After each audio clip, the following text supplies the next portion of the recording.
Welcome students. TS inter exams 2024 public examination hall tickets ఎస్టర్డేనే board release చేయడం జరిగింది. మరి రిలీజ్ చేస్తే వెబ్సైట్లో లింక్ ఎనేబుల్ కాలేదు కదా, వెబ్సైట్ నుంచి డౌన్లోడ్ కావట్లేదు కదా అని మీకు డౌట్ రావచ్చు.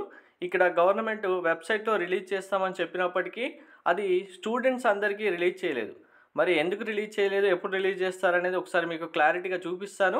వీడియో స్కిప్ చేయకుండా చూడండి, లైక్ చేసి తప్పకుండా షేర్ చేయండి. ప్రిపరేషన్ సంబంధించి కంప్లీట్ గైడెన్స్ కోసం ఛానల్ సబ్స్క్రైబ్ చేసుకొని బెల్ బటన్ అయితే ప్రెస్ చేయండి. టెలిగ్రామ్ వాట్సాప్ ఛానల్ లింక్ డిస్క్రిప్షన్లో ఇచ్చాను, జాయిన్ అవ్వండి.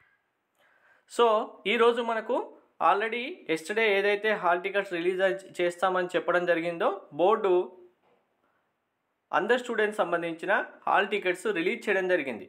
ఇది ఎక్కడ రిలీజ్ చేశారు అంటే హాల్ టికెట్ను కాలేజ్ లాగిన్ ఐడి ద్వారా ప్రిన్సిపల్లు డౌన్లోడ్ చేసుకోవచ్చని అధికారులు తెలిపారు. వెబ్సైట్లోనే రిలీజ్ చేశారు, కానీ ఓన్లీ కాలేజ్ ప్రిన్సిపల్ యొక్క లాగిన్ ఐడిలోనే ఈ హాల్ టికెట్స్ అనేవి రిలీజ్ చేయడం జరిగింది. ప్రిన్సిపల్స్ హాల్ టికెట్స్ డౌన్లోడ్ చేసి స్టూడెంట్స్ అందరికీ డిస్ట్రిబ్యూట్ చేయాల్సి ఉంటుంది. మరి స్టూడెంట్ డైరెక్ట్గా ఎప్పుడు డౌన్లోడ్ చేసుకోవచ్చు అంటే మనకు every year 1 or 2 days before మాత్రమే వెబ్సైట్లో లింక్ ఎనేబుల్ చేసి ఇవ్వడం జరిగింది. ఈసారి వెబ్సైట్లో రిలీజ్ చేస్తామని చెప్పినప్పటికీ మళ్ళీ సేమ్ కాలేజ్ యొక్క ప్రిన్సిపల్ లాగిన్స్ మాత్రమే ఈ అవకాశం ఇచ్చారు. మళ్ళీ వెయిట్ చేయాల్సి ఉంటుంది. 28th ఎగ్జామ్స్ అంటే 26 లేదా 27th వరకు ఇంకా వెయిట్ చేస్తే మ్యాక్సిమం 26 వరకు అయితే వెబ్సైట్లో మనకు హాల్ టికెట్స్ రావడానికి ఛాన్స్ ఉంటాయి. వెబ్సైట్లో వచ్చిన తర్వాత మీరైతే డౌన్లోడ్ చేసుకోవచ్చు.